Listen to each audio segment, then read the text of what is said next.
On a quiet overnight flight from London to Chicago, a powerful CEO accidentally fell asleep on the shoulder of the quiet single dad sitting beside her, assuming he was just another tired passenger in a worn jacket. But when violent turbulence struck and the captain collapsed midair, the truth about the man she had barely noticed would shock the entire plane and change her understanding of strength forever. In the softly lit business class cabin, Natalie Mercer sat stiffly in her seat, fingers moving quickly across her laptop keyboard as endless spreadsheets and quarterly forecasts filled her screen. At 32, Natalie was the youngest CEO in her company's history, the head of Mercer Aerotech, a rising aviation technology firm known for designing advanced flight navigation systems. Success had come fast and brutally demanding, and tonight it showed on her face in the dark circles beneath her eyes and the tightness in her jaw. Her phone buzzed again with another email from her board of directors asking about tomorrow morning's investor call. She silenced it with a sigh and leaned back for a moment, rubbing her temples before glancing sideways at the man seated beside her. He looked completely out of place in business class. While everyone else in the cabin wore tailored suits and carried expensive briefcases, he sat quietly in a faded blue jacket with a small backpack tucked beneath his seat. His name was Ethan Cole, though Natalie didn't know that yet. He held a paperback book titled Helping Children Heal After Loss, turning each page slowly, as if absorbing every word. A small silver pendant hung from his neck, catching the dim cabin light whenever he moved.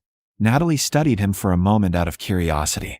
She had spent most of her adult life surrounded by people who measured their worth in titles and achievements, and something about this man's calm presence felt strangely different from the restless energy of the executives around them. A flight attendant arrived with the drink cart and offered them beverages. Natalie ordered sparkling wine without looking up from her screen. Ethan asked for water and thanked the attendant with a quiet nod. The contrast between them was subtle but unmistakable. Natalie's world moved fast. Deadlines, negotiations, investor pressure, billion-dollar markets. Ethan's world, at least on the surface, seemed quiet and ordinary. After a few minutes, Natalie spoke without lifting her eyes from her laptop. "Business or vacation?" she asked. Ethan paused before answering, as if choosing his words carefully. "Just heading home," he said. His voice was calm and steady, the kind of voice that didn't rush to fill silence. Natalie typed a few more numbers before asking another question. "What do you do?" Ethan looked down briefly at the pendant resting against his chest, and then back at his book. "I used to fly," he said. "Now I mostly take care of my daughter." Natalie nodded absently, her attention already drifting back to financial projections and investor emails. The conversation ended there, but Ethan noticed something Natalie probably thought she was hiding well. Her hands were trembling slightly as she typed. Her coffee cup rattled against the tray table every time the plane hit a small pocket of air.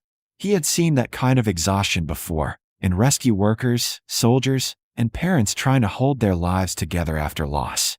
Natalie Mercer was running on fumes and pride. The aircraft climbed smoothly through the clouds as the cabin lights dimmed. One by one, passengers around them reclined their seats and closed their eyes. Natalie tried to keep working, blinking hard as fatigue pressed against her focus, but the numbers on the screen began blurring together. She rubbed her eyes again, took a sip of wine, and forced herself to keep typing. Across the aisle, someone softly snored. A baby cried somewhere in the back of the plane before finally settling. The steady hum of the engines created a hypnotic rhythm. Natalie fought sleep as long as she could, but exhaustion doesn't negotiate. Her typing slowed. Her shoulders sagged slightly. Her head tilted to one side, and then, without realizing it, she drifted into sleep. Slowly her body leaned sideways until her head rested against Ethan's shoulder. For a brief moment he froze, surprised by the sudden contact. Natalie Mercer, the sharp and composed CEO who had barely looked at him all evening, was now fast asleep leaning against him like a child who had finally run out of energy. Ethan could have woken her. He could have shifted away or asked the flight attendant to reseat one of them. Instead, he made a quiet decision. He adjusted his posture slightly, so her head rested more comfortably against his shoulder, and then returned to his book, turning the pages with one hand so he wouldn't disturb her. An hour passed. Natalie slept deeply, the kind of sleep that only comes when the body finally stops fighting exhaustion. Her phone buzzed repeatedly in her lap, lighting up the screen with new messages. Board meeting 9 a.m. Investor call confirmed. Urgent financial review needed. Ethan glanced briefly at the screen and then back at Natalie's face. Even in sleep, tension creased her forehead. Her jaw remained tight, as if she was still holding the weight of a dozen responsibilities. Ethan understood something Natalie hadn't allowed herself to admit yet. Strength wasn't about pushing yourself until you collapsed. Sometimes strength meant letting yourself rest long enough to keep going. Carefully, without waking her, he removed his jacket and draped it lightly across her shoulders like a blanket. The cabin lights reflected briefly off the silver pendant around his neck, revealing a small, engraved phrase most people would never notice. For those who bring others home. It was a motto given to rescue pilots years ago after impossible missions over dark oceans and violent storms. Ethan had earned that pendant in a very different life, long before he became a quiet single father whose main mission now involved helping his 10-year-old daughter Maya navigate the world after losing her mother. Those years in the sky had taught him many things: how to stay calm when machines failed, how to guide people safely through chaos, and how to recognize when someone next to you needed help even if they didn't ask for it. Natalie slept on, unaware that the quiet stranger supporting her shoulder had once guided helicopters through hurricanes and combat zones to save lives. She also didn't know that in just a few hours, high above the Atlantic Ocean, the plane they were sitting in would begin to shake violently.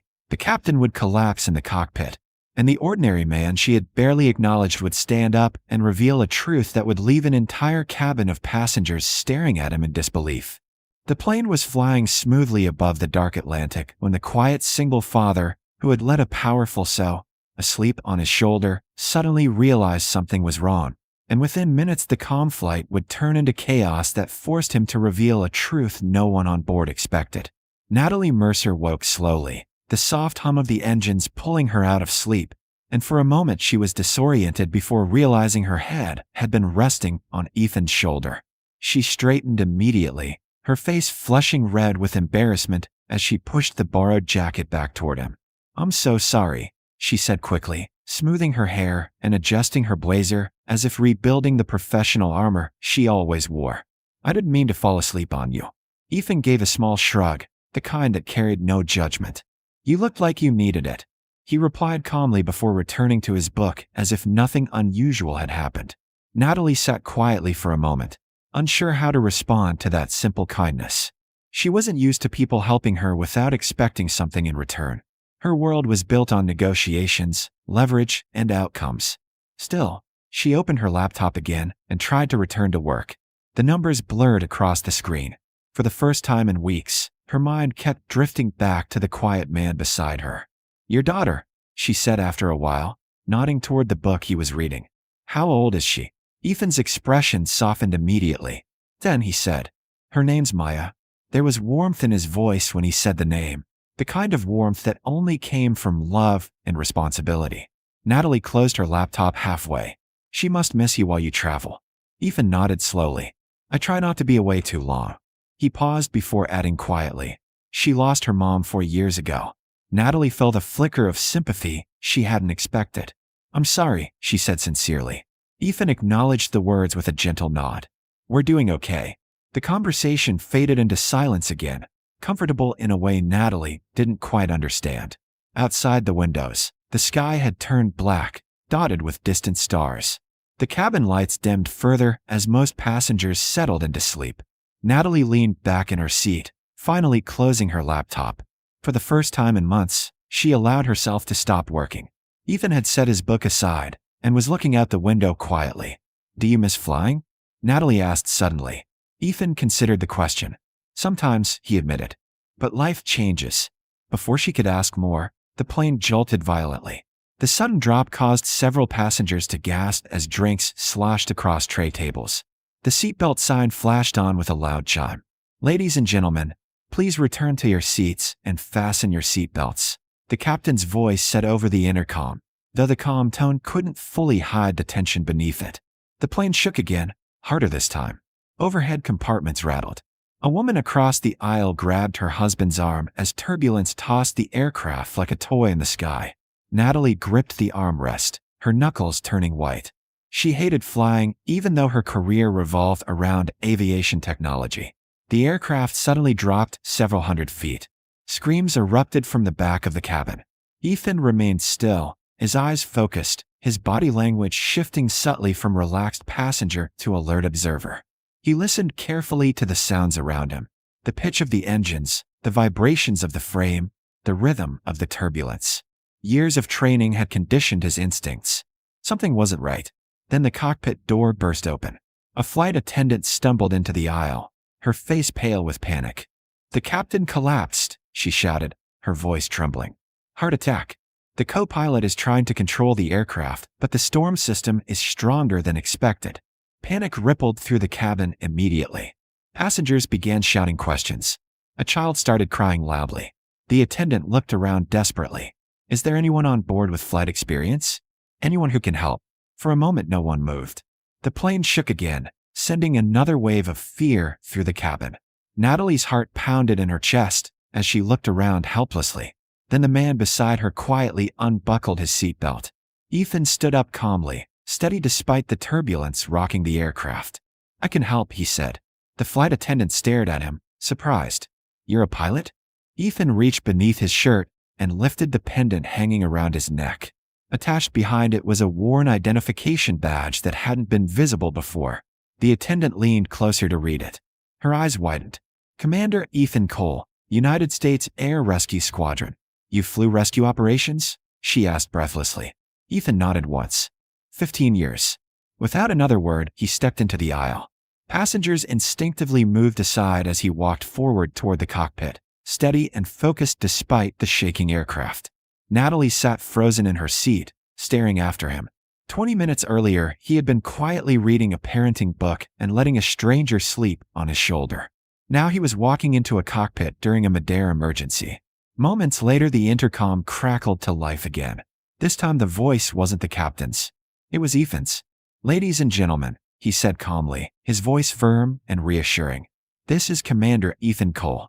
I'll be assisting the flight crew for the remainder of the flight. Please remain seated and keep your seatbelts fastened." The authority in his tone immediately changed the atmosphere inside the cabin. Panic slowly softened into cautious hope. Inside the cockpit, alarms echoed and warning lights flashed across the instrument panels as the storm battered the aircraft. The co-pilot turned in shock when Ethan entered. "Who are you?" he demanded. "Former rescue pilot." Ethan replied quickly as he slipped into the captain's seat and scanned the instruments with practiced precision. Outside, the windshield lightning flashed across towering storm clouds. The aircraft shuddered violently again. "All right," Ethan said calmly as his hands moved across the controls with effortless familiarity. "Let's bring this bird home." Back in the cabin, Natalie stared at the cockpit door in disbelief. The quiet man she had dismissed as ordinary had just taken control of a failing aircraft somewhere above the Atlantic. And for the first time that night, she realized she had absolutely no idea who Ethan Cole really was. The moment the quiet single dad walked into the cockpit, the entire fate of the aircraft changed. And when the truth about who he really was finally came out after the landing, it would leave the powerful CEO who had slept on his shoulder questioning everything she believed about strength, success, and the kind of people she had spent her life overlooking. Inside the cockpit, warning lights flashed across the control panel while wind battered the aircraft like a hammer against metal. The co-pilot's hands trembled slightly as he tried to stabilize the plane through the violent storm, but Ethan Cole's movements were calm and precise, the result of thousands of hours in far worse conditions than this. "All right," Ethan said, scanning the instruments quickly. "Autopilot's fighting the wind shear. We'll take manual control." The co-pilot looked at him nervously but nodded, shifting slightly to give him space. Ethan's hands wrapped around the controls with practiced ease, and almost immediately the aircraft's movements began to steady. "There's a regional airstrip in Iceland about 40 miles east," he said after checking the navigation display. "Closest safe runway." Lightning flashed outside the windshield, illuminating massive storm clouds rolling across the sky. "Can we reach it?" the co-pilot asked. Ethan adjusted the throttle and guided the nose downward slightly. "We will." Back in the cabin, Natalie Mercer sat gripping the armrests, staring at the cockpit door while passengers whispered anxiously around her. The turbulence was still violent, But something had changed. The plane wasn't dropping anymore. It wasn't spiraling. It was being controlled. A flight attendant hurried through the aisle checking seatbelts and calming frightened travelers. When she reached Natalie's row, she leaned closer. "You were sitting next to him, right?" she asked quietly. Natalie nodded. "Did you know who he was?" Natalie shook her head slowly. "I thought he was just an ordinary passenger." The attendant gave a faint, almost amazed smile. Ordinary people don't walk into cockpits during storms and save airplanes. Those words hit Natalie harder than the turbulence. She thought about the man beside her earlier, the worn jacket, the parenting book, the calm voice. She had judged him in seconds. In her world, important people wore expensive suits and introduced themselves with titles. Ethan Cole had done none of those things. Minutes crawled by like hours as the aircraft descended through the storm. The intercom crackled again. "Ladies and gentlemen," Ethan's steady voice said, "we're preparing for an emergency landing. Please remain in your seats and follow crew instructions." His tone was calm enough that many passengers took deep breaths and relaxed slightly. Through the windows, city lights began appearing beneath the clouds. The runway came into view like a glowing strip of hope cutting through the darkness. "Landing gear down," Ethan said quietly in the cockpit. A deep mechanical groan echoed through the aircraft as the wheels deployed. The co-pilot glanced sideways at him. "You've done this before, haven't you?" Ethan allowed himself the smallest smile. "A few times." The plane broke through the final layer of clouds and raced toward the runway. Inside the cabin, flight attendants shouted instructions. "Brace positions. Heads down." Natalie folded forward, her heart pounding so hard she could hear it over the roaring engines. The runway lights rushed closer. Then, impact. The aircraft slammed onto the runway, bounced once, and hit again harder. Metal screeched as the brakes engaged. Passengers screamed. Luggage fell from compartments. The plane raced down the runway for several terrifying seconds before finally slowing and stopping. Silence filled the cabin. No one moved. No one spoke. Then a man in the back whispered the words everyone was thinking. "We're alive." The cabin erupted with emotion. Crying, laughter, prayers. Strangers hugging each other in relief. Moments later the cockpit door opened and Ethan stepped out, his shirt damp with sweat and his hair slightly disheveled. The moment passengers saw him, applause exploded through the plane. People stood in the aisles, clapping and cheering the quiet man who had just saved their lives. Ethan raised a hand awkwardly. "The co-pilot and crew deserve most of the credit," he said modestly. "They did their jobs perfectly." But the passengers kept applauding anyway. Natalie watched him walk slowly down the aisle as people reached out to shake his hand or touch his shoulder. When he reached her row, he sat down again in the seat beside her, suddenly looking exhausted. For a moment, neither of them spoke. Finally, Natalie turned toward him. "You're not just someone who used to fly, are you?" she said softly. Ethan leaned back in the seat and sighed. "I was a rescue pilot," he admitted. Natalie stared at him. "You save people for a living." "Sometimes," he replied simply. As paramedics boarded the aircraft to check passengers, Natalie's eyes fell on the identification badge still hanging from his pendant. Beneath his name, she saw something that made her stomach drop. The badge listed a technical certification tied to Mercer Aerotech, her company. "Wait," she said slowly. "You worked with my company before?" Ethan glanced at the badge and nodded. "Years ago." Natalie's mind raced.